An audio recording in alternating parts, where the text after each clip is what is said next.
listening to Skeptoid. I'm Brian Dunning from Skeptoid.com. Prove your supernatural power and get rich. It can sometimes be quite mind-boggling to hear a friend or family member reveal that they have some kind of supernatural ability. Often they feel an empathetic connection to others, sometimes the ability to perform minor healings or to predict future events. Many times these are abilities for which supernatural seems too strong a word. They're more spiritual or metaphysical, or based on some sensing of an energy. It's more than likely that you yourself believe you have such an ability, or perhaps did at one time. Nearly all of us have. But whether the ability is energetic or spiritual, supernatural truly is the best word that applies. A supernatural ability could almost be seen as a superpower, something a fictional superhero might even be able to do. And we all want superpowers. We all want your supernatural ability to be proven true. And we want it so much that a large number of groups around the world will pay you to prove it. Such prizes have been available at least since Houdini, who had a standing $10,000 offer for anyone who could create a paranormal manifestation that he could not duplicate. The granddaddy of today's challenges is the James Randi Educational Foundation's $1 Million Challenge, which will pay anyone who can prove an ability unknown to science $1 million. And Chinese journalist Sima Nan will kick in $1 million yuan, about $150,000, on top of it. It's not the only big prize out there. The Belgian group Skep offers the Sisyphus Prize for €1 million, which at current exchange rate is about $250,000 more than the $1 Million Challenge. The Independent Investigation Group, with affiliates throughout the United States, offers a $50,000 prize. Puzzling World in New Zealand has long offered the $100,000 Psychic Challenge. And just across the pond, the Australian skeptics offer a $100,000 prize. The Science and Rationalists Association of India offers a 2 million rupee Miracle Challenge, worth about $50,000. These are most of the largest prizes, but many smaller prizes are offered all around the world. If you have a supernatural ability of any kind, you owe it to yourself, or at least to your favorite charity, to prove it and use the reward however you see fit. It's easy to dismiss the groups who run these challenges as cynics who just want to gloat over someone's failure. And for sure, such people are found in these groups.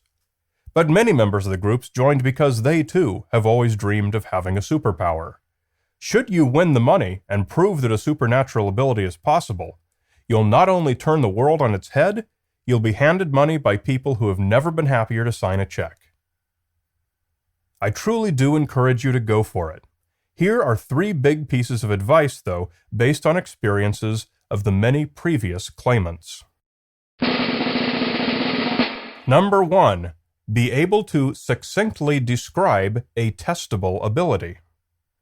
The biggest headache for the people who offer these prizes is that the claimant can almost never provide a simple, clear description of their ability.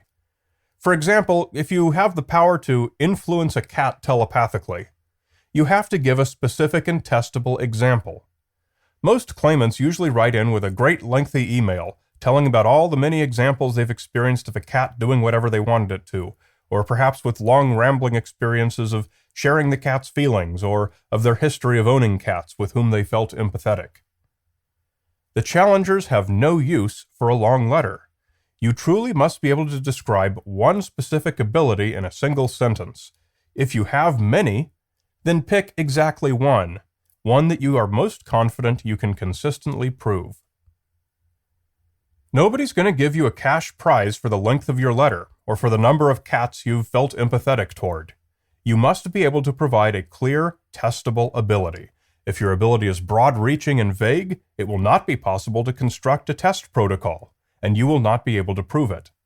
You must be able to select, within the scope of your broad-reaching abilities, something specific that's testable and repeatable. For example, I can make my cat jump onto its perch within 5 seconds of giving it a mental command when the cat can neither see me nor hear me, and I can do it 8 out of 10 times. It has to be something concise, specific, and unmistakable. If you feel that your ability is too broad to be fairly represented by such a precise example, then you are unlikely to convince anyone and will certainly be unable to prove your ability to the satisfaction of whatever criteria are agreed upon. Many claimants report that they feel it's unfair to try and represent their ability with a single demonstration that's so much more specific than what they generally do. If you feel the same way and can't agree to a simple test protocol, then you're likely to leave the impression that your abilities are really just your own misinterpretation of ordinary coincidences. It's something the psychologists call confirmation bias. You happen to notice when your cat jumps onto his perch while you were thinking of him, but you failed to weigh it against the far larger number of times your cat jumped onto the perch when you weren't around and had nothing to do with it. Number 2, be aware of why previous claimants failed.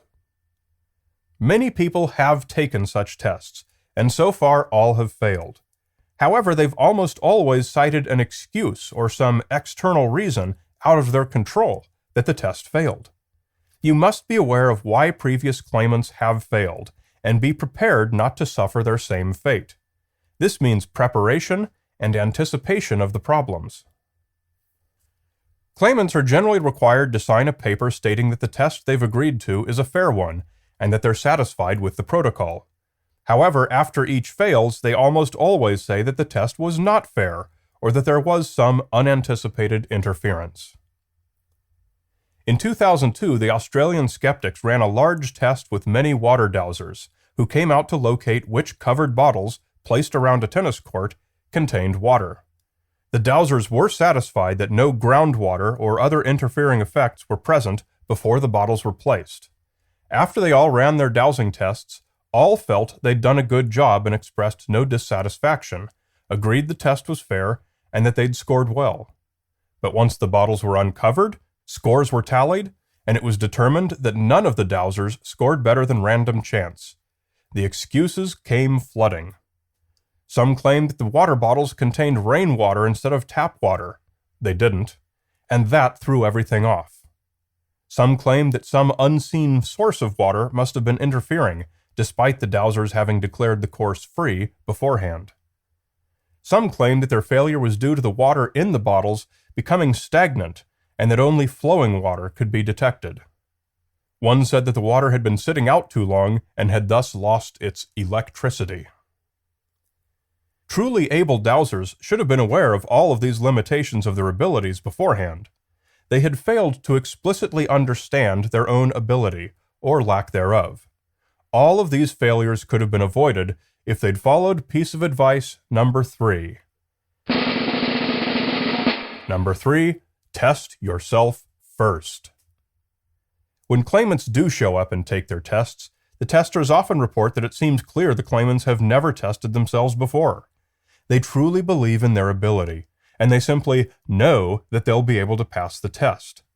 Unfortunately, it seems that very few actually run the test on themselves at home before spending the time and money to travel and have the test given for real. One case of a dowser involved finding a glass of water using a pair of divining rods. The first stage involved the glasses exposed and clearly visible. The claimant passed, as expected. Next, the claimant himself covered the glasses of water with boxes, and also placed empty boxes. Again, the claimant passed. This is probably as far as the claimant ever got on his own at home. He felt or knew that he could actually detect the water, and that he would have similar success under any test condition.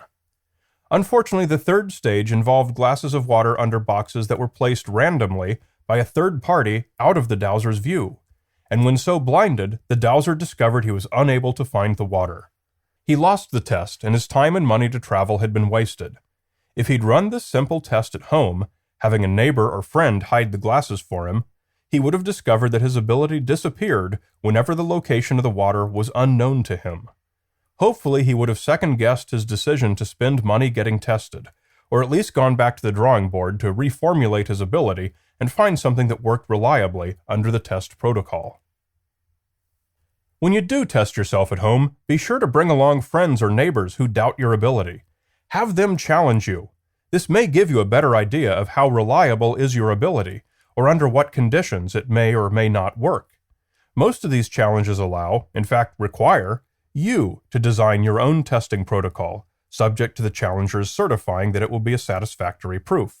So you'd better be able to go in knowing exactly what kind of test you can pass, and be sure you've already passed it many times reliably in concert with your friends and your biggest skeptics you can dig up.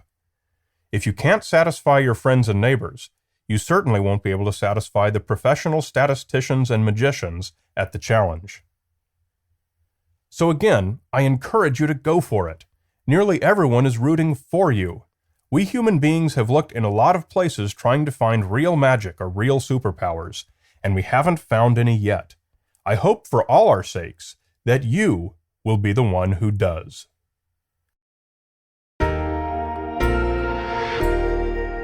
You're listening to Skeptoid, a listener-supported program.